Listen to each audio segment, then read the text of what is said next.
교사를 잠시 봤는데 제가 잠시 보고 왔거든요. 틀릴 게 하나도 없던데. 형님 어디를 틀린다는 얘기예요? 나 계산 문제는 난 볼 시간도 없었고 이론만 내가 쭉 다 보고 왔는데, 예? 그 어디 틀릴 게 있어요? 뭘 틀린 건지 일일이 확인하고 싶다 진짜. 근데 제가 이제 저도 뭐 질문해 볼게요. 재조달원가 있죠? 예. 재조달원가는 예. 무슨 시점이에요? 무슨 시점이냐고. 시점 나와 무슨 시점 나와야 돼? 거래 가격 시점.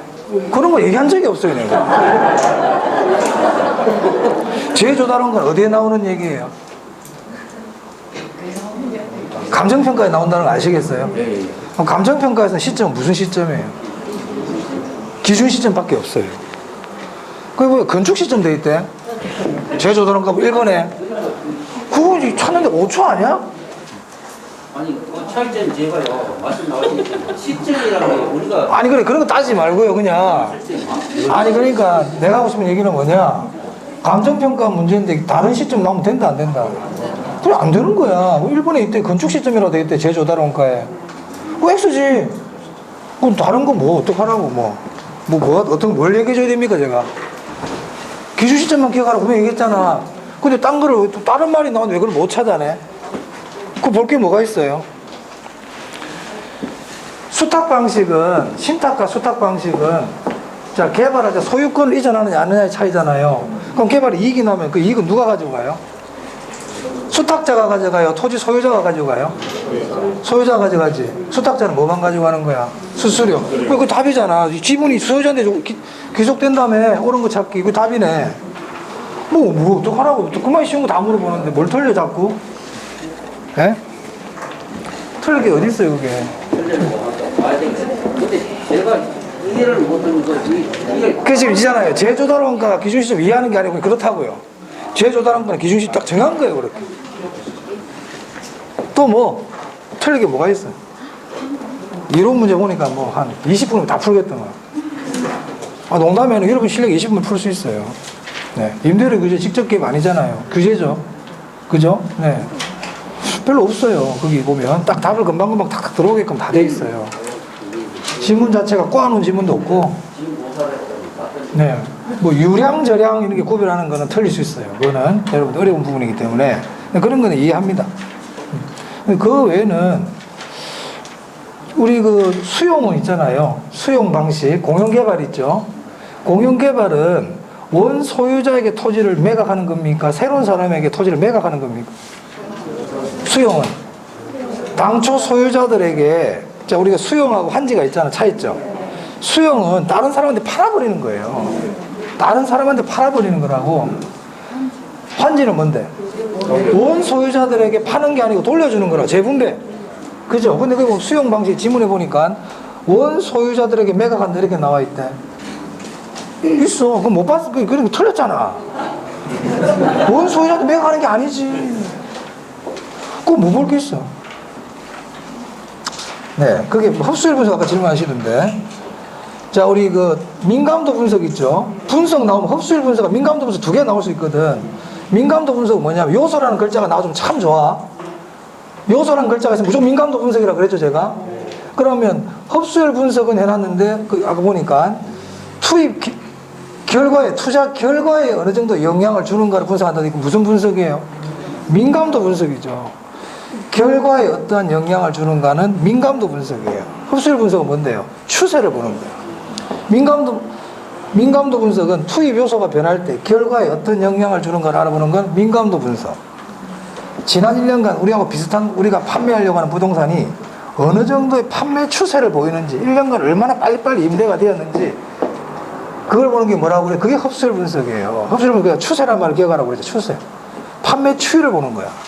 흡수율 분석. 아시겠습니까? 그럼 어떡하라고? 이거 뭐 다 쉬운 건데 공부가 덜 돼 있다. 어려운 거 하나도 없다. 근데 계산 문제는 지금 얘기 안 합니다. 이론만 얘기하는 거예요. 이론만. 그래요. 자, 그럼 뭡니까 여러분들이? 공부를 하긴 하는데 그냥 이렇게 중요한 거를 대충 좀 넘겨버리는 거예요. 자, 꼭 기억하죠. 아까 뭐 제조사라는 거는 기준 시점, 그죠? 도급 기준 딱 두 개 기억하라 그랬잖아요, 제가. 그 두 개는 딱 기억하라고 시험장 갈 때. 그럼 제조사라는 거 나왔는데 기준 시점이란 말이 안 나오고 이상한 글자 나왔잖아. 뭐 신축 시점, 현재 시점 이런 거 안 된다니까. 건축 시점 안 돼. 제가 그때 제조사라는 거 밑에다가 신축 시점 X, 현재 시점 X라고 적어줬어 내가. 그리고 건축 시점 나왔죠. X잖아요. 맞아요? 그래요. 자, 그러면 이제 지금 분양주택 정책할 거거든. 그럼 여기서도 꼭 중요한 건 기억을 해야 된다. 지금부터라도. 자, 분양주택 정책은 근데 여러분만 그런 게 아니고요. 우리 공부하는 사람은 대체적으로 다 그래요. 다. 여러분만 그런 게 아니야. 그래서 우리 강의하는 사람 입장에서는 굳이 많은 걸 알려줄 필요가 있을까? 그런 생각이 듭니다. 솔직히. 중요한 것도 기억을 못 하는데 다른 거 얘기해주면 뭐합니까? 그렇잖아요. 그죠? 시험에 나오는 걸 딱 집어 얘기해줬는데 그걸 안 보는데. 자, 분양주택 정책은 두 개가 있거든요. 일단 분양가 상한제냐, 분양가 자율화냐, 이 둘로 나눌 수 있고요. 집을 다 짓기 전에 분양할래? 집을 다 짓고 분양할래? 이렇게 나눌 수 있는 거예요.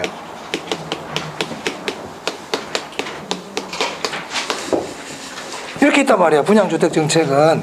그럼 분양가 상한제 뜻이 뭐겠어요? 분양 가격을 정부가 규제하겠다. 상한선을 정하겠다. 이 얘기잖아요. 그럼 시장 가격보다 위에서 규제한다, 아래에서 규제한다. 아까 임대료 규제가 똑같아. 똑같아. 공급 어떻게 되겠어요? 감소하죠. 감소하죠. 주택의 질이 좋아질까요? 낮아질까요? 낮아지죠. 제값을 못 받는데. 그러니까 하나 벌써 건졌어. 기본적으로 중요한 거 공급 감소란 말이야. 이거 중요해, 이거. 공급이 줄어. 이 기억해야 돼요. 분양가 상한제 공급 감소 다 기억해야 된다고요. 이걸 기억 못하면 헛방이야. 헛방이라고. 제일 중요한 걸 기억 못하고 그거 뭐고 다른 걸 말할 것도 없죠. 자, 그 다음에 얘는 임대주택이 아니고 분양주택이다 보니까 사고 파는 주택이란 말이에요. 그래서 일단 투기 문제가 생길 수 있어요. 자, 분양가 상한제를 해버리면 시장에서 1억에 거래되는 아파트를 이제는 5천만 원에 거래를 해야 되는 거야. 무슨 말 알겠습니까? 자, 파리바게뜨 빵이 있는데 자, 빵 가격 상한제를 실시해. 앞으로 단팥빵은 500원 위로는 못 받아. 무슨 말 알겠어요? 그 전에 1,000원에 팔았다니까. 그럼 내가 그저께 빵을 좀 많이 사놨네. 빵을 갖다 팥빵을 많이 사놨어. 그러면 시장에 가가지고 700원이나 1,000원보다 더 높은 가격에 팔 수 있어. 왜냐면은 분양가 상한제 마찬가지로 빵 가격 상한제는 시장에 빵이 있다 없다? 빵이 없어. 빵이 공급이 준다니까. 빵이 없어요. 빵은 먹고 싶고 빵은 없어. 그럼 어떻게 해야 돼? 웃돈을 주고 살 수밖에 없잖아요. 맞아요. 우리 아들은 팥빵을 안 먹으면 안 된다니까. 얘는 팥빵이 주식이야. 그런데 빵집에 가면 빵이 없어. 빵은 먹어야 되는데. 근데 어떤 아저씨가 배워가지고 자, 단팥빵 한 개 1,500원요 이러고 있는 거예요. 에? 무슨 말 알겠습니까? 그럼 사야 될 거 아닙니까? 투기가 일어날 수 있다고. 자, 분양가 상한제를 해버리면 1억에 거래되던 아파트는 5천만 원에 거래가 돼야 된단 말이야. 근데 이번에 나 당첨이 됐네? 집이 분양 당첨이 된 거예요. 그러면 그 집은 그렇죠. 투기 수요가 일어날 수 있겠죠. 맞습니까? 왜냐면 집이 없기 때문에 웃돈을 주고 팔 수 있단 말이야. 그래서 분양가 상한제를 하게 되면 투기 수요가 일어나요. 그래서 분양가 상한제에 있는 아파트는 당첨되면 옆에는 지금 10억에 분양이 되고 있는 집인데 여기는 지금 5억에 분양을 받았다니까. 내가 무슨 말인지 알겠습니까? 투기 수요가 일어나죠. 알아두세요. 기본에 두 개는 여기 있어요. 그럼 얘는요 반대겠지. 공급이 늘어나지. 투기 수요 없어지겠지. 그러면 분양가 상한제 교재 보면 많아. 효과가. 이 두 개는 꼭 기억해라고. 이 두 개는 꼭 기억하라고요. 이 두 개는 기본을 알고 가야 된다고. 시험장에 그러면 분양가 상한제 그러면 공급 감소, 투기 수요 이렇게 딱 나와야 돼요. 자, 우리 교재 봅니다. 분양가 규제가 분양가 상한제입니다. 자, 거기 보시면 4번에 신규 공급 감소돼 있죠? 기억해야지. 2번에 보세요. 투기 증가돼 있잖아요. 이 두 개는 꼭 기억해야 된다고요. 나머지는 부가적으로 알면 돼요. 자, 생각해 보세요. 신규 주택의 공급이 줄어요. 그럼 중고주택 가격이 어떻게 되겠어요? 오르지. 중고주택 가격이 올라가지. 그럼 중고주택은 고소득층이 주로 사는 겁니까? 저소득층이 주로 구입하는 겁니까? 저소득층들이 중고주택 보러 다니는 거잖아요. 근데 중고주택 가격이 올라가니까 저소득층들은 좋아요, 안 좋아요? 안 좋지. 힘들어져, 저소득층. 집도 없고 중고주택 가격도 올라가고 이거 저소득층 힘들지. 맞습니까? 그런 내용이 있잖아요. 분양가 자율화는 반대로 보면 돼요. 근데 분양가 자율 하나 조심할 거는 여기서도 저소득층의 주택난이 심화된다는 겁니다. 왜냐하면 분양가 자율화를 하면 대형 평수 위주로 주택이 공급되거든요. 그래서 분양가 자율화 여기서도 기억할 거는 저소득층의 주택난은 심화된다.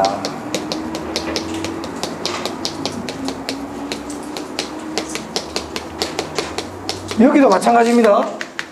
그러니까 분양가 상한제를 하든 분양가 자율화를 하든 저소득층의 주택난은 심화된다. 그거 기억하시면 되겠고요. 자, 그 다음에 주택 선분양입니다. 주택 선분양은 집을 다 짓기 전에 분양하는 거죠. 그래서 이거는 누구를 위한 누구 중심의 제도다. 공급자 중심 제도죠. 자, 우리 교재는요. 245페이지 표 보시면 돼요. 표. 주택 선분양은 의미는 아시잖아요. 여러분 선분양이 뭔지 의미는 알잖아. 의미도 물어볼 수 있어요. 집이 다 지어지기 전에 분양하는 거야. 그럼 누구한테 좋은 제도예요? 건설회사 공급자한테 좋은 제도 아니면 집도 다 안 지었는데 돈을 받는데 지금. 그렇죠? 공급자 중심이란 말이야. 그래서 선분양 3번에 보니까 공급자 중심 이렇게 돼 있잖아요. 기억해야 되거든. 기억해야 되거든. 자, 그러면 이제 주택 선분양을 하게 되면 어떤 일이 생길까? 대표적인 게 분양권 프리미엄인 거예요. 전매 차익. 그래서 우리 교재 보면 투기 발생이라고 돼 있죠? 그 투기 발생 옆에다가 전매 차익 이렇게 적으시면 돼요. 전매 차익이에요. 그러면 선분양은 공급자 중심의 제도이기 때문에 수요자들한테는 별로 좋을 게 없어요. 수요자들한테는 그렇게 좋은 게 없다고. 단지 좋은 점이라고는 목돈에 대한 부담이 없다. 계약금, 중도금, 잔금으로 나눠서 낼 수 있기 때문에 목돈에 대한 부담이 없다는 게 뭐 하나의 좋은 점이라면 좋은 점이랄까. 어차피 돈 줘야 되잖아. 안 주면 혜택이 있지만 어차피 줘야 되잖아요. 그죠? 자, 후분양 보세요. 그러니까 후분양은 누구 중심입니까? 소비자 중심 제도인 거야. 소비자 중심 제도다. 그런데 우리는 왜 후분양을 못할까? 공급이 줄거든. 그래서 그 밑에 보시면 7번에 공급 감소 보이세요? 그건 줄치고 별표해야 된다. 그거는. 자, 그래서 여러분들 있잖아요. 선분양, 후분양에서 꼭 기억할 거 누구 중심의 제도냐? 이거 꼭 기억하고요. 두 번째는 후분양을 하게 되면 공급이 준다는 걸 잊어먹지 마세요. 그거 올해 시험에 나올지도 몰라요. 왜냐하면 후분양을 하게 되면 조그마한 건설회사는 집을 지을 수가 없어요. 다 지어서 팔아야 되니까. 돈이 없어, 돈이. 그래서 후분양을 하게 되면 대형 건설사 위주로 공급이 된단 말이야. 그렇기 때문에 공급이 어떻게 된다? 줄어요. 줍니다.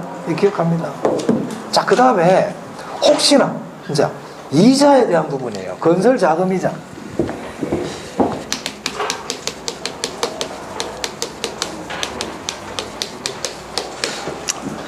이 건설 자금 이자라는 거는 건설회사가 대출을 받아서 집을 지을 거 아니에요? 그래서 건설회사가 내는 이자예요. 건설 자금 이자는. 그럼 이 건설 자금 이자를 선분양과 후분양일 때 누가 부담하느냐 아실 필요가 있어요. 시험에 전에 나온 적은 없는데 나올 수 있거든, 얘는. 그러면 선분양은 건설 자금 이자를 공급자가 부담할까요? 수요자가 부담할까요? 수요자가 부담해요. 수요자한테 좋을 게 없다니까, 이거는. 이자를 누가 부담한다? 수요자가 부담한다.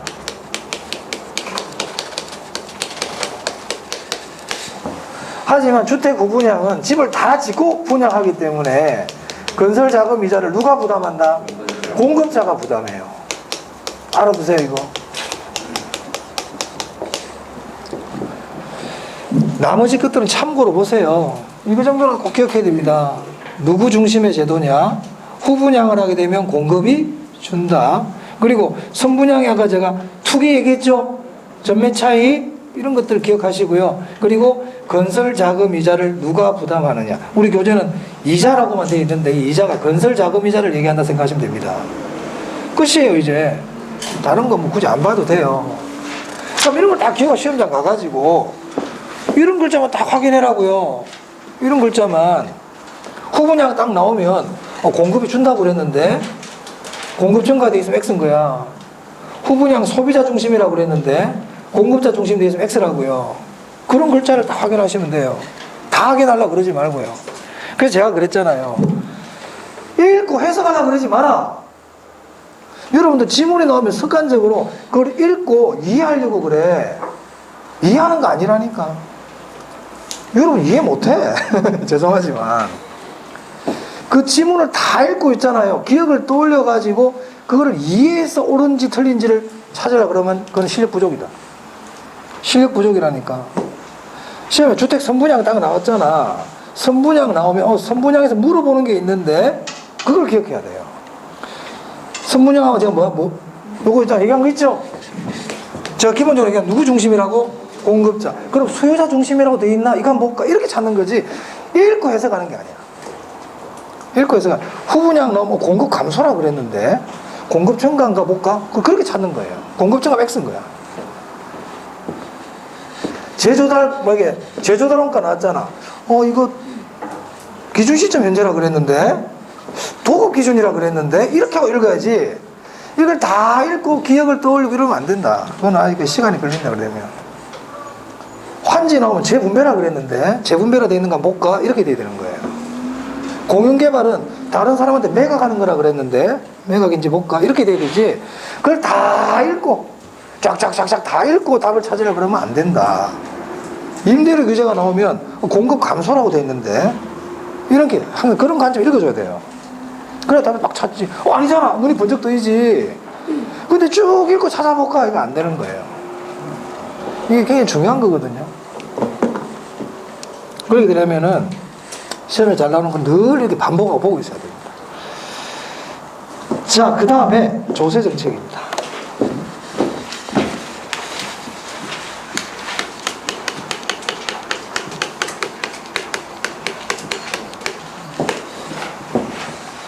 그래서 이제 우리 5월달부터 요약집 하잖아요. 5월달부터 요약집에다가 이제 중요한 거 체크를 할 거예요. 기본 거기다가. 그럼 5월달부터는 굳이 기본도 없어도 돼. 5월달부터는. 그리고 이제 문제 같은 경우는 기출 문제집 우리 학원에 있대요. 거기서 제가 몇 개 발췌해가지고 같이 풀든지 이런 식으로 하겠습니다. 네, 그런 식으로 5월달에 할 계획이에요. 네. 자, 조세 정책. 이 조세 정책도 처음에 한 문제가 나와요. 그럼 조세 정책에서 중요한 게 뭐냐면 조세의 정가가 중요하다고요. 정가와 귀차. 이게 중요해. 두 번째는 동결 효과라는 게 있어요. 동결 효과에 대해서 알아야 돼요. 동결 효과. 세 번째가 조세의 형평이에요. 조세 형평. 그 다음에 네 번째는 토지 단일세라는 게 있어요. 이 토지 단일세에서는요, 세금의 부작용하고 같이 연결시켜서 공부를 해야 돼요. 그리고 그 외 기타적인 내용, 이런 것들로 나눌 수가 있거든요. 그럼 일단 요거부터 한번 볼게요. 최근에 애들이 좀 나오려고 하기 때문에. 자, 세금은 국세가 있고요. 지방세가 있죠. 맞습니까? 그리고 세금은 취득할 때 내는 세금이 있고, 보유 단계에서 내는 세금이 있고, 처분 단계에서 내는 세금이 있다는 거예요. 그죠? 그럼 이때 국세와 지방세에 해당하는 것들, 취득과 보유, 처분 단계에서 국세, 지방세에 해당하는 걸 좀 알아야 돼요.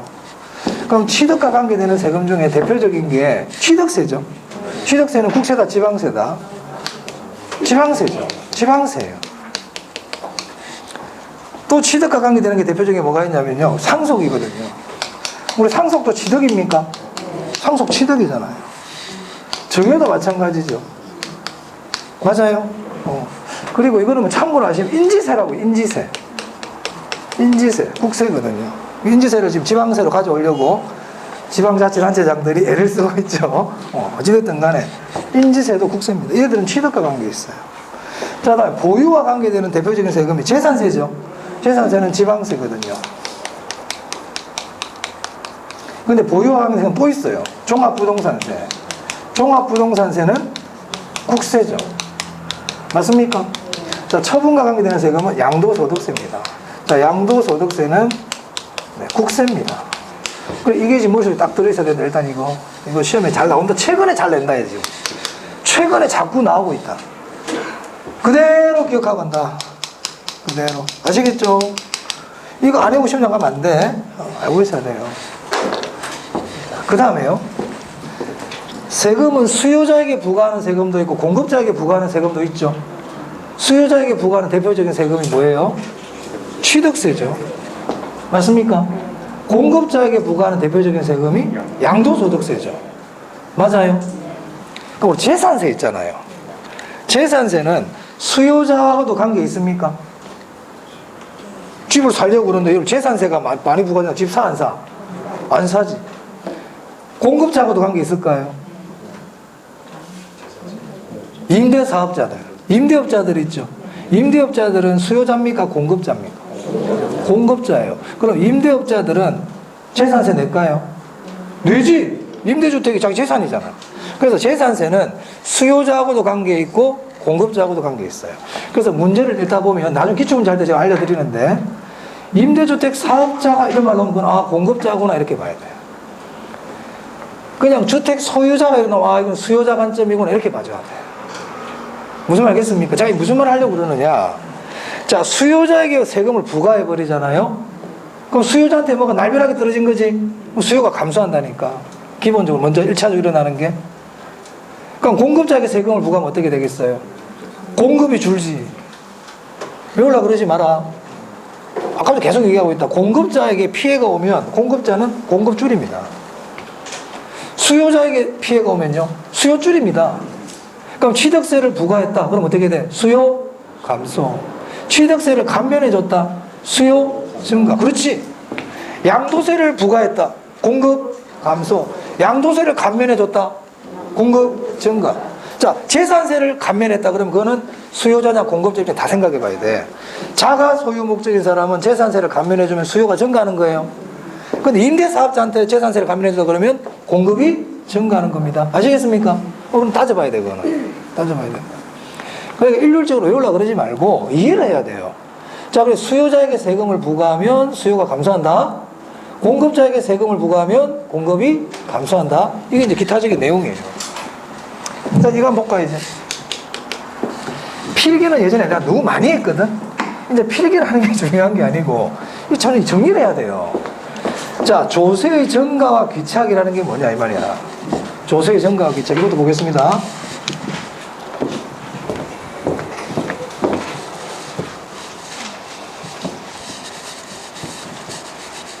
자, 이것도 칠판에 적기 전에. 자, 이분이 임대인이고 이분이 임차인이에요. 내가 정부야. 내가 이분한테 재산세를, 임대사업자, 이분한테 재산세를 1,000만 원 딱 부과해버렸어. 그럼 일단 임대주택의 공급은 줍니다. 그건 아까 말씀드린 거. 지금 그 얘기 하는 게 아니고. 그럼 1,000만 원을 부과하면 이분은 1,000만 원을 다 자기가 부담 안 하려고 그래. 이분한테 떠넘겨. 떠넘기죠. 어떻게 떠넘겨요? 그렇지. 임대료를 올리겠죠. 그럼 이렇게 떠넘기는 거를 전가라 그래요. 떠넘기는 걸 뭐라 그런다고요? 전가라 그래요. 그럼 전가는 어떤 방식으로 이루어지고 있어, 지금? 가격 인상을 통해서 전가가 이루어져요. 네? 조세의 전가. 조세의 전가는 떠넘기는 거야. 떠넘기는 거. 제3자에게 어떤 방식으로 가격 인상을 통해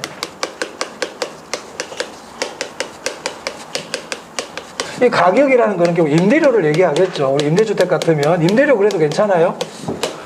그럼 이 얘기를 왜 하느냐? 조세의 증가가 안 일어난대. 조세의 증가가 안 일어난다는 거는 가격 인상이 안 일어난다는 뜻이에요. 그 뜻이네. 맞습니까? 그래, 그 의미를 알아라고. 조세의 증가가 일어난다는 거는 가격이 올라간다는 뜻이고, 조세의 증가가 안 일어난다는 거는 가격의 변화가 없다는 뜻입니다. 이런 말을 기억을 해놔야 돼요. 시험에 쓰는 표현은 아니에요. 하지만 알아야 해석이 돼. 그러니까 세금을 부과하면 일단 기본적으로 조세가 떠넘겨진다니까, 이분한테. 자, 그래서 이분한테 있잖아요. 임대료를 300만 원을 올려달라고 그랬어요. 임대료를 300만 원만 올리자 이렇게 얘기했단 말이야. 뭐 세금 때문인지 뭔지는 모르겠지만 임대료 올려달라는 거야. 근데 이분이 엄청 가격에 민감해. 가격에 민감한 분이야. 그럼 이분 가격 임대료 올려줄까 안 올려줄까? 안 올려주려고 그러겠죠. 안 내려고 그러겠죠. 그럼 그 말은 이분이 세금을 부담하겠다는 거야, 세금 부담을 안 하겠다는 거야? 안 하겠다는 얘기지. 즉 탄력성이 크다, 민감하다는 건 탄력성이 크다는 얘기잖아요. 탄력성이 큰 쪽은 세금 부담을 안 하려고 그래요. 민감하거든. 탄력성이 크다는 거는 가격에 민감하다는 거예요. 그러니까 이분이 탄력성이 크면 부담 안 하려고 그래. 그래서 탄력성이 큰 쪽이 세금을 적게 부담한단 말이야. 왜 그렇게 아니야? 근데 이분이 탄력성이 작아. 탄력성이 작다는 건 가격에 안 민감해. 그럼 300만 올리라 그러면 알겠습니다, 올려드릴게요, 이렇게 얘기한다 이 말이에요. 그러면 세금을 부담하겠다는 얘기지. 맞습니까? 그래서 조세의 증가와 기착에서는 끝나버렸어. 여기서 벌써 어떻게 기억하느냐? 탄력성이 큰 쪽이 세금을 적게 부담해. 탄력성이 큰 쪽이 세금을 적게 부담해. 많이가 아니고 적게. 나한테 세금을 부담시키잖아. 나 민감해. 떠넘기지 마. 이 말이야. 나 민감한 사람이야. 나 세금 부담 안 할 거야. 아시겠죠? 탄력성이 크면 세금 적게 부담해. 그럼 탄력성이 작은 쪽이 세금을 많이 부담해. 이게 결론이라고요. 됐어요? 그럼 한 단계 더 나가볼게. 이분이 완전 탄력이야. 완전 탄력이야. 그러면 완전 탄력이라는 거는 가격이 무한대로 민감하신 분이잖아요. 그럼 세금을 하나도 부담 안 한다는 얘기죠. 맞습니까? 그럼 이때는 세금 부담을 하나도 안 해. 그럼 세금 누가 다 부담해야 돼? 이분이. 무슨 말 하겠어요? 자, 보세요. 1000만 원 부과했더니 300만 원만 올리자 그랬더니 나 민감해요. 알았어, 100만 원만 올릴게. 알겠어, 100만 원 정도는. 그러니까 탄력성이 클수록 세금 부담을 적게 해. 완전 탄력이야. 하나도 못 떠넘겨. 하나도 못 떠넘겨. 그럼 결국 그 말은 이분이 세금 다 내야 돼. 맞아요? 그러면 수요자가 완전 탄력적이면, 수요자가 완전 탄력이야.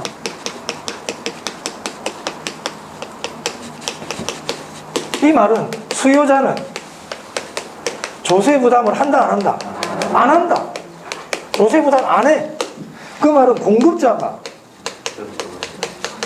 조세를 전부 부담한다는 얘기죠. 맞아요?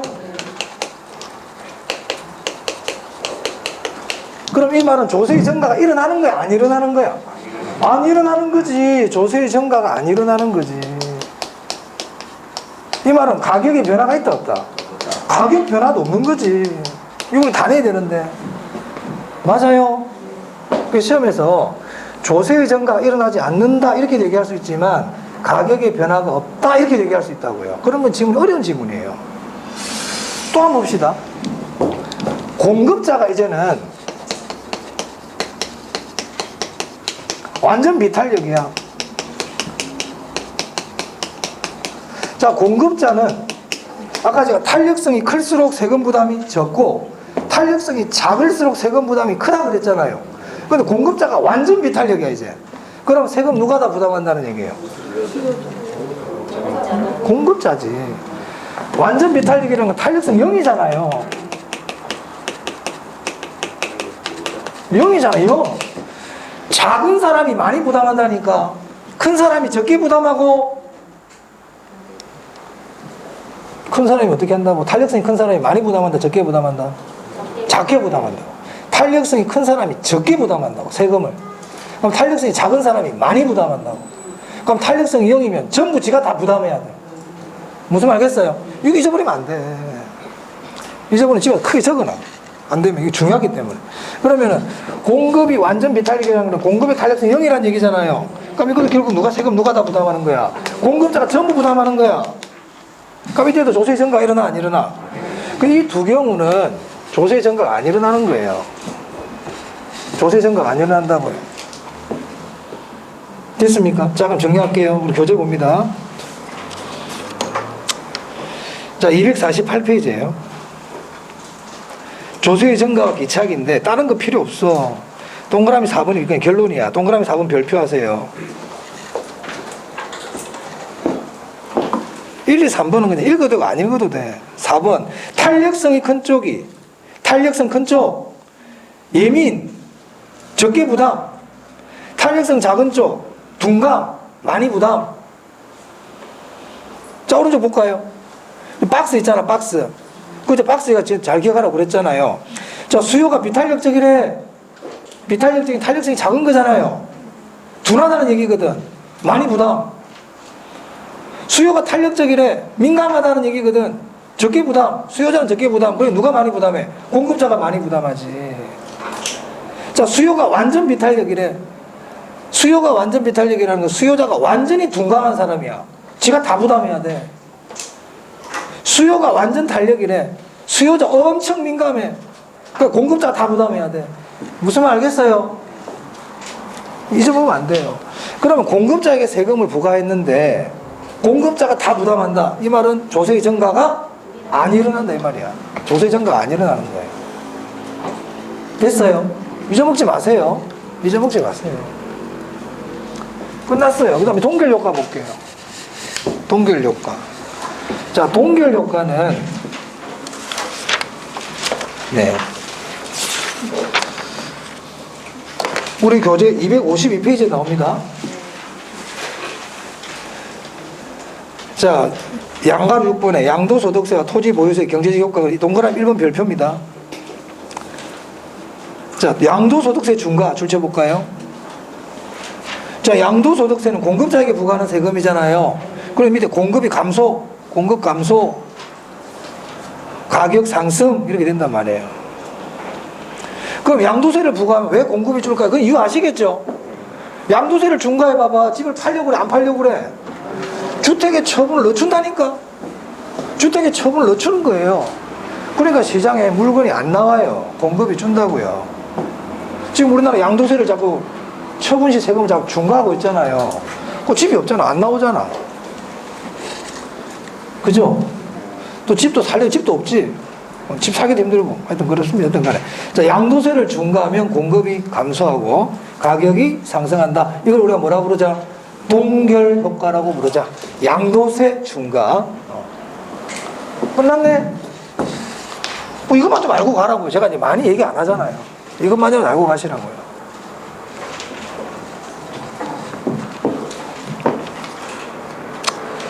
오른쪽이에요. 기본 예제 1번에 4번 지문 한번 볼게요.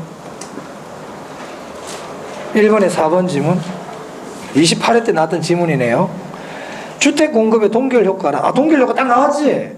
동결효과 공급이 주는 건데 이렇게 생각을 해야 되는 거야. 일단 가격이 오른 주택의 소유자가 양도소득세를 납부하기 위해 주택의 처분을 적극적으로 추진함으로써 주택의 공급이 증가하는 효과를 말한다. 틀렸죠? 그 앞에 있잖아. 양도소득세 납부하기에 처분. 이런 거는 우리가 혼란시키고 지금 있잖아요. 머리를 띵하게 만드는 거라니까 이게 지금. 현혹시키는 거란 말이야. 아무 의미 없어. 그냥 우리는 알고 있는 거는 동결효과 공급 감소인데? 이거야. 그럼 그걸 신경을 써야 돼. 그걸 신경 써야 된다고. 근데 공급 증가 나왔잖아요. 그럼 X지면 사정없이. 그런데 앞에 있는 말을 자꾸 해석하려고 그러지 말라고요. 처분을 적극적으로 이런 생각을 하지 마라. 그걸 읽지 말라는 거예요. 아무 의미 없는 거 있잖아요. 눈길을 줄 필요도 없어요. 그러면 이 문제를 많이 풀다 보면 이제 딱 알거든요. 동결효과 나오면 뭐가 나오는지를 알아요. 공급 감소, 가격 상승이란 말이야. 그것만 보면 되지. 중간간 보지 마. 그러니까 앞에 것들은 그냥 싹 이렇게 읽어도 돼. 싹 이렇게 읽어버려도 돼. 이렇게 얘기를 했는데도 그렇게 안 하거든요. 그렇기 때문에 자꾸 틀려요, 여러분들이. 자, 5번 한번 볼까? 1번에 5번. 토지 공급의 가격 탄력성이 0이래. 공급의 가격 탄력성이 0이래. 그럼 공급자가 다 부담해야 될 거 아니에요, 세금을. 맞아요. 그 부동산 조세 부과시 토지 소유자가 공급자거든. 소유자가 전부 부담한다. 맞습니까? 맞잖아요. 맞죠? 그러니까 여기서도 여러분들이 공급의 가격 탄력, 이게 왜냐면 1번 문제가 부동산 조세에 관한 설명으로 옳은 것은 이렇게 돼 있잖아. 그럼 지금부터 1번부터 5번까지 지문은 조세 정책에 대한 문제가 나오겠다는 얘기 아니에요. 그렇잖아요. 지금부터는 조세에 대한 걸 묻겠구나. 그럼 5번 지문에 보니까 토지 공급의 가격 탄력성이 0이래. 공급이 완전 비탄력이잖아요. 그럼 여기까지 딱 읽고 세금 전부 공급자가 부담하겠네. 이걸 알고 읽어야 되는 거야. 그걸 모르고 읽는 거는 아직까지 이게 중수 단계 밑에 있단 말이야, 이게 지금. 뭘 물어볼지 알고 읽어줘야 돼. 그럼 바로 답이 눈에 들어오죠. 항상 그렇게 생각이 됩니다. 자, 1번 한번 볼까? 1번에 1번. 소유자가 거주하는 주택에 재산세를 부과하면 주택 수요가 증가하고 주택 가격은 상승하게 된다. 자, 이 지문도 보세요. 재산세라고 되어 있잖아요. 사실 이제 이렇게 깊이 있게 말씀드릴 필요는 없지만 이 숨은 뜻이 있단 말이야. 재산세는 아까도 얘기했지만 그 집을 사겠다는, 소유하겠다는 사람한테도 관계가 있지만 임대사업자한테도 관계가 있단 말이에요. 맞아요? 소유자라 그러면 수요와 관계 있는 거고요. 임대사업자라 그러면 공급과 관계 있는 거예요. 근데 여기 뭐라고 되어 있어요? 소유자가 거주한다고 되어 있죠. 임대가 아니다. 임대가 아니기 때문에 수요라는 말이 나오는 거야. 그러면 재산세를 부과하면 수요가 어떻게 되겠어요? 수요가 감소하는 거예요. 그래서 수요 얘기가 나온 거예요. 수요가 감소해요. 틀렸죠? 자, 2번은 봐봐. 2번은 재산세는 재산세인데 뭐라고 돼 있어 앞에? 임대주택이라고 돼 있잖아. 그럼 얘는 뭐가 나올까? 공급 얘기가 나오겠지. 그러면 공급자에게 재산세 부과했다는 얘기거든. 그럼 어떻게 돼? 공급 감소지. 오케이. 그 제가 말하는 취지가 뭐냐? 알고 풀으라는 거예요. 그럼 몰라요. 그냥 읽고 답을 살라고 그러면. 그래서 소유자가 거주하는 주택에 재산세를 부과했다고? 수요자한테 세금 부과했네? 수요 감소잖아. 이렇게 돼야 되고. 임대주택에 세금을 부과했네?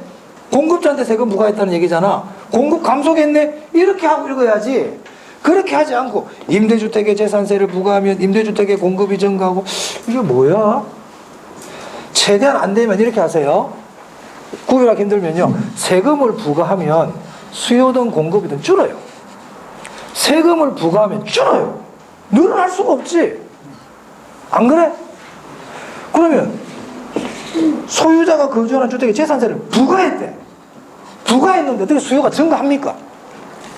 세금을 부과하면 우리 수요 공급 공부할 때 수요의 증가 원인 감소 원인 할 때 수요의 증가 원인의 세금 감면 규제 완화 맞아요?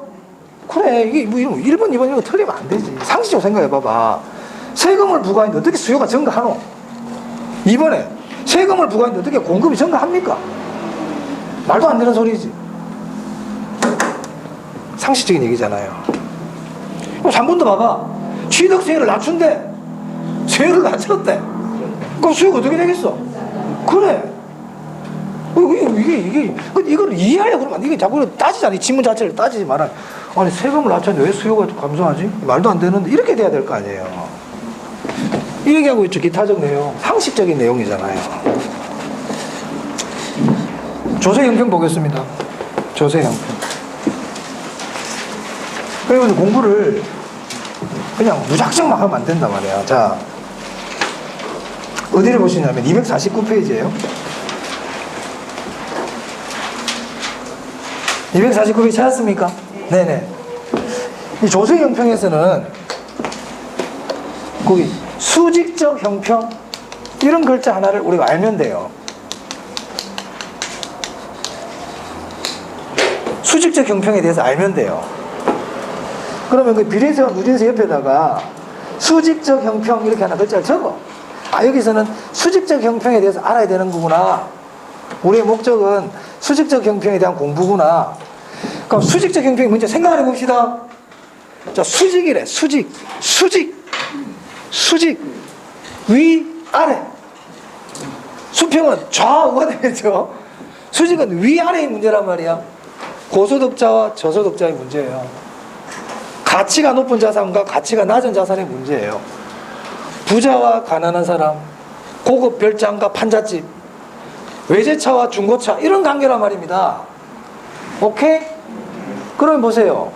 소득이 다른 사람에게 똑같은 세율을 부과하는 게 수직적 형평이겠어요? 다르게 세율을 부과하는 게 수직적 형평이겠어요? 그래! 이 원리를 이해하란 말이야. 자꾸 외우려고 그러지 말고 그게 수직의 형평이라고. 아시겠어요? 그러면 수직적 형평을 이루려면 똑같은 세율을 부과해야 될까? 다른 세율을 부과해야 될까? 결론 났네. 일단 수직적 형평을 위해서는 세율을 다르게 부과해야 된다. 외울 게 아니야. 그럼 대표적인 게 뭐냐? 누진세야. 그럼 수직적 형평 딱 나오면 누진세 이렇게 딱 나오겠네. 누진세. 자, 또 나와볼게요. 그러면 고소득자와 저소득자에게 세율을 다르게 부과를 해야 무슨 형평이 달성된다고? 수직적 형평이 달성된단 말이야. 그런데 만약에 시험에 고소득자나 저소득자나 고가치 자산이나 저가치 자산이나 동일 세율을 부과한대. 그러면 무슨 형평이 깨지겠어? 그렇지, 수직적 형평이 깨지지. 이게 뭐가 배울 거야? 수직적 형평은 세율을 다르게 부과해야 된다. 그런데 똑같이 부과해버린다? 그러면 수직적 형평은 깨진다. 이 얘기잖아요. 오케이? 수직적 형평이 깨지는 거를 우리가 역진적이라 그래요. 사실은 역진적이라는 거는 부자들이 오히려 세금을 적게 부담하고 저소득자들이 세금을 많이 부담하는 게 역진적이라 그래요. 이런 거 설명은 너무 길어지는 거야. 역진적이라는 뜻이 중요한 게 아니고 어떻게 하면 역진적으로 돼버린다? 제가 지금 조금 전에 얘기한 가장 중요한 포인트가 뭘까? 왜 깨져? 수직적이 왜 깨져? 어떨 때 깨져? 그래가 어떤 게 포인트야? 동일 세율 부과가 포인트네. 깨지는 게 포인트는 아니고 깨지는 게 왜 포인트야? 깨지는 이유가 포인트지. 그럼 어떤 글자를 기억해야 돼? 동일 세율 나오면 무슨 형평이 깨진다? 그래, 그게 포인트잖아요. 그러면 여러분 시험 문제인데 조세 문제. 동일 세율을 부과하면 이 말 딱 나오지. 그러면 수직적 형평이 깨지겠구나 이 말이 나와야 된단 말이야. 뒤에는. 근데 뒤에 봤더니 수평적 형평이 깨진다고 나오네. 그럼 여기서 무조건 사정없이 X를 때려야지. 수평적 형평도 깨지나? 이러면 곤란한 거야. 이러면 곤란한 사람인 거예요. 내가 얘기한 것만 기억을 해야지. 아니 수직적 형평도 깨지고 수평적 형평도 깨지는 그런 걸 내가 왜 얘기하겠어? 다 깨지는데. 다 깨지는 걸 왜 얘기합니까 내가? 위에서 던지면 유리가 깨진다. 그 시험에 내겠어요? 건물 5층에서 유리잔을 던지면 유리장이 깨진다. 그런 거 시험 지문으로 나옵니까? 당연히 깨지는데. 안 깨지는 애가 시험에 나오겠지. 플라스틱 잔을 던져도 안 깨진다. 그런 게 지문으로 나오겠지. 그렇잖아요. 다 적용되는 건 시험에 안 나와. 됐습니까? 정리한다. 수직적 형평은 다르게 세율을 부과하는 거다. 근데 만약에 동일 세율을 부과하면 뭐가 깨진다? 수직적 형평이 깨진다. 그런 현상을 역진적이라고 불러요. 아시겠죠? 자, 교재 한번 볼까요? 자, 249페이지입니다. 거기 보면 동그라미 1번에 뭐 어쩌고저쩌고 나와. 신경 쓰지 말고 셋째 줄에 봐봐. 따라서부터 보세요. 둘째 줄에 따라서 정부가 일률적으로 동일 비율로 똑같은 세율이라는 얘기거든요. 동일 비율로 적용하는 재산세 출제 보세요. 이 말이 뭐예요? 세율이 똑같다는 얘기 아닙니까? 그럼 무슨 문제가 나타난다? 역진적인 효과가 나타나. 옆에다 적어. 수직적 형평 저해. 그러면 이러한 수직적 형평을 달성하려면 똑같은 세율을 부과해야 된다. 다른 세율을 부과해야 된다. 그게 누진세란 말이야. 그럼 밑에 보세요. 동그라미 2번. 이에 대한 해결 방안으로 차등 비율의 무슨 세? 누진세. 차등 비율. 그럼 무슨 형평이 달성된다? 수직적 형평이 달성되지. 됐습니까? 네. 그럼 시험 지문에 이렇게 이제 나오잖아. 신규 주택과 중고주택에 동일 세율을 부과하면 이렇게 나와. 그럼 신규 주택, 중고주택에 포인트를 두지 말고 어떤 글자에 포인트를 둬라? 그래. 그럼 뒤에 나올 말은 뻔하다니까. 수직적 형평저에 역진적 이런 말 나와야 되는 거예요. 됐어요? 그렇죠. 자, 그다음 다 했어요. 이제 이해요? 토지 단일세. 토지 단일세. 그럼 토지 단일세가 뭔지를 알아야 돼. 토지 단일세가 뭔지. 자, 토지 단일세는 토지세만 남겨놓고 나머지 세금은 다 없애라야. 토지세만 남겨놓고 나머지 세금은 다 없애라. 그게 토지 단일세론이에요. 자, 우리 교재 볼까? 251페이지. 보충학습.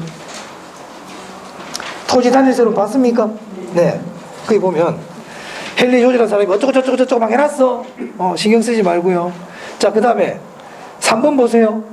3번에 파란색 글자. 토지 단일세 이외의 다른 조세는 철폐하자. 줄칩니다. 이게 토지 단일세의 뜻입니다. 토지 단일세가 뭔지를 또 알아야 될 거 아니에요. 그럼 생각을 좀 해보자. 이제 또 생각을 좀 해보자. 이 헨리 조지라는 사람은 무슨 세금하고 철천지 원수가 져가지고 토지세만 남겨놓고 없애자고 그랬잖아. 그럼 이 사람은 세금을 보는 눈이 고운 눈일까 따가운 눈일까? 따가운 눈이지. 따가운 눈이지. 세금을 안 좋게 보는 사람이야, 이 사람. 그 말은 세금에는 부작용이 있다는 거예요. 세금에는 부작용이 있다. 세금의 부작용 얘기를 하고 싶은 거야, 지금.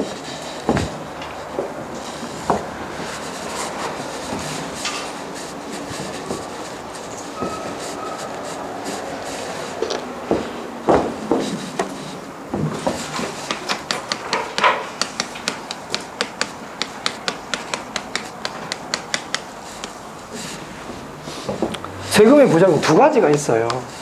공부 다 했어요, 지금. 첫 번째는요, 조세의 증가예요. 조세의 증가가 일어나. 떠넘기잖아. 부작용 맞죠? 쥐가 다 내야 되는데, 지금. 다 떠넘겨버려. 또 어떤 문제가 있냐면, 자원 배분의 왜곡이에요.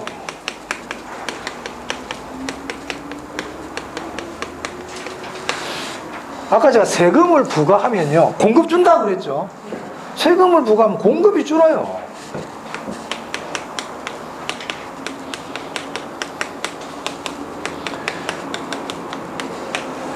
여러분, 공급 감소는 자원 배분 왜곡이라고 생각하세요?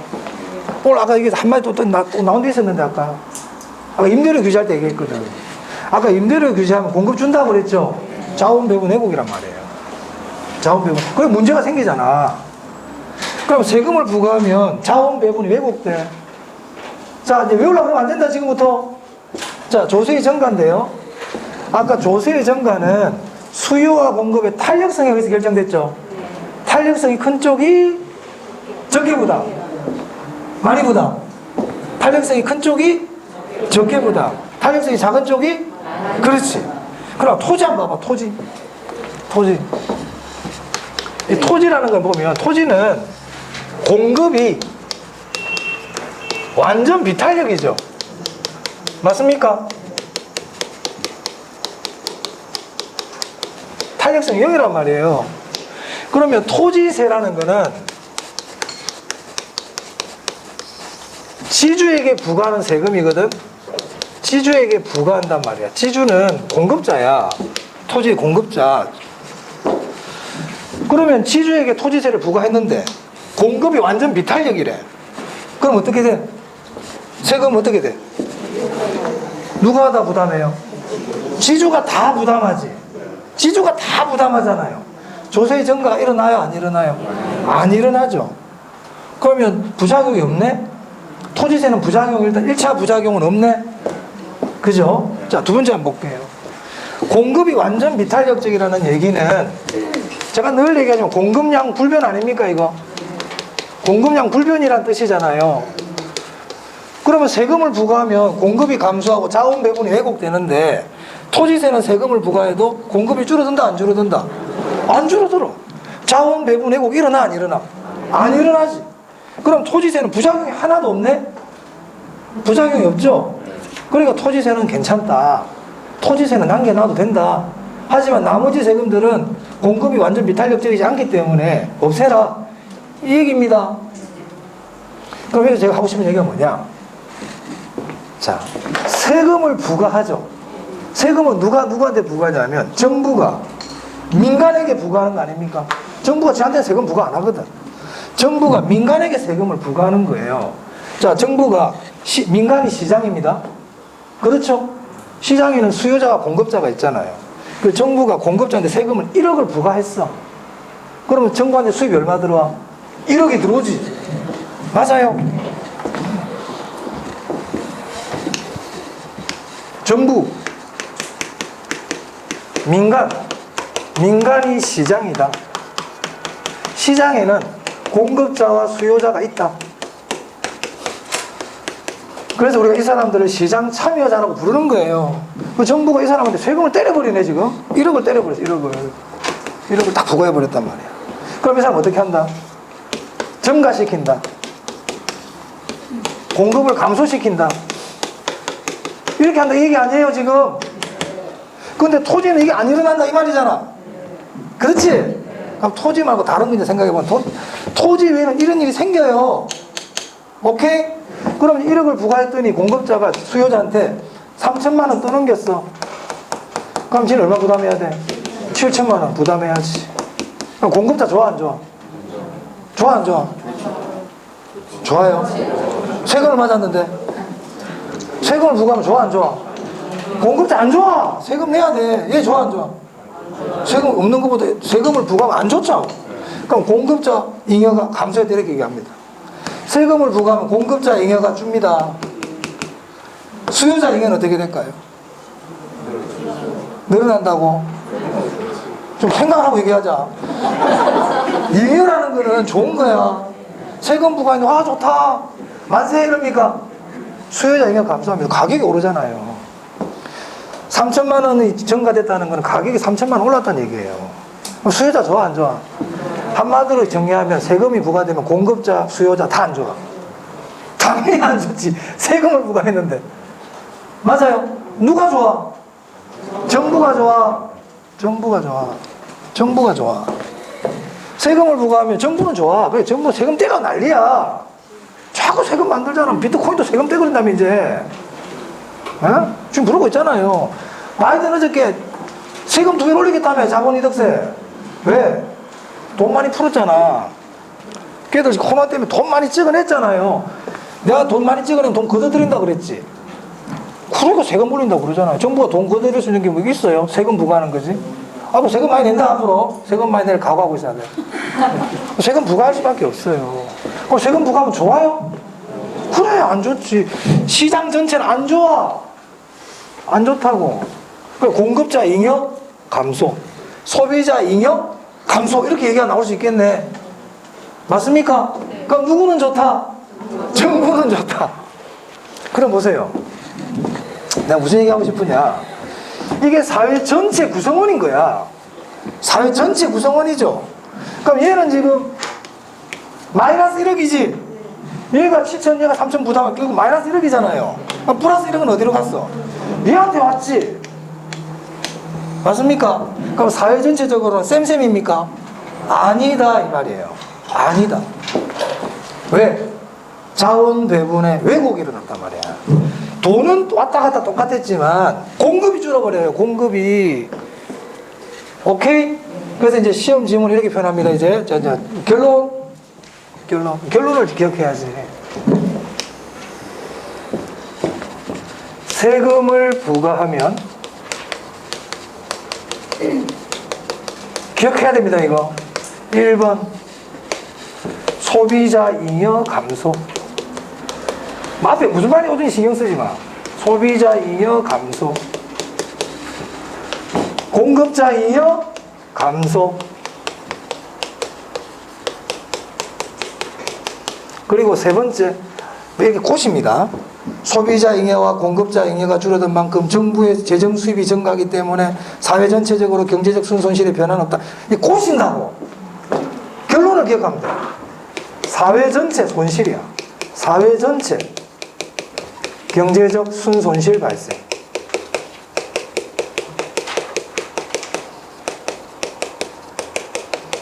왜냐? 자원 배분 왜곡 때문에.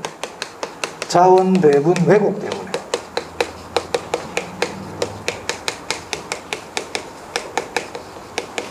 기억해야 돼, 이거. 대전제야. 대전제. 여기까지 이해되셨어요? 좀 더 나와볼게요, 그러면. 자, 공급이 비탄력적일수록 이런 말이 나왔어요. 공급이 비탄력적일수록 그 말은 자원 배분의 왜곡이 크게 일어날까, 적게 일어날까? 적게 일어나지. 적게 일어나지. 이거 다 이해 안 되시면 나중에 복습 제대로 하세요. 또 설명할 시간이 없다. 계속 얘기하기 때문에. 공급이 비탄력적일수록이라는 말은 공급 감소가 많이 안 일어난다는 얘기이기 때문에 자원 배분의 왜곡이 작아요. 이런 글자 알아놔야 돼. 이런 내용은 공급이 비탄력적일수록 자원 배분 왜곡이 적다. 그러면 세금 부과의 부작용도 작아지는 거예요. 그러면요, 공급이 비탄력적일수록 세금 부과 시 경제적 순손실은 커진다, 작아진다? 작아집니다. 작아집니다. 공급이 비탄력적일수록 경제적 순손실 작아진다. 완전 비탄력이면 어떻게 될까? 경제적 순손실 없어요. 없어요. 그럼 뭐가 그런 토지는 그렇단 말이야. 그래서 토지세는 괜찮다. 아시겠습니까? 자, 정리하면 그렇다. 세금을 부과하면 사회 전체적으로 경제적 순손실이 발생한다. 근데 공급이 비탄력적일수록 경제적 순손실은 작아진다. 중요하다, 이거. 공급이 비탄력적일수록 사회 전체 경제적 순손실은 작아진다. 완전 비탄력이면 경제적 순손실 제로다. 이거 우리 재정하시는 걸 사중손실이라 그래요. 손실이 없단 말이야. 아시겠습니까? 기억해 주세요. 그 대표적인 게 토지다. 토지. 오케이? 네네네. 전에 제가 한번 다 필기 다 해드리고 했을 겁니다. 있어요? 그러면 거기 251페이지에 밑에 여객 있지? 그런데 이런 거 딱 적어 놓는 거야, 이렇게. 그리고 공급이 비탄력적일수록 자원 배분의 왜곡이 적다. 공급이 비탄력적일수록 경제적 순손실 적다. 이렇게 딱 적어 놓으면 되지. 자, 이렇게 해가지고 정책론 다 했습니다. 다 했고요. 자, 그 다음에 좀 쉬었다가 어디를, 우리 관리론 있죠? 우리 관리론 안 했잖아요. 오늘 사실은 뭐, 우리 교재 몇 페이지입니까? 개발 뒤에 가면 관리론이 있습니다. 찾았습니까? 네, 415페이지 찾으셨어요? 여기 잠시 펴놓고 조금 쉬었다. 여기는 조금 기본적인 것만 정리하고 마치도록 하겠습니다. 좀 쉬었다 하겠습니다.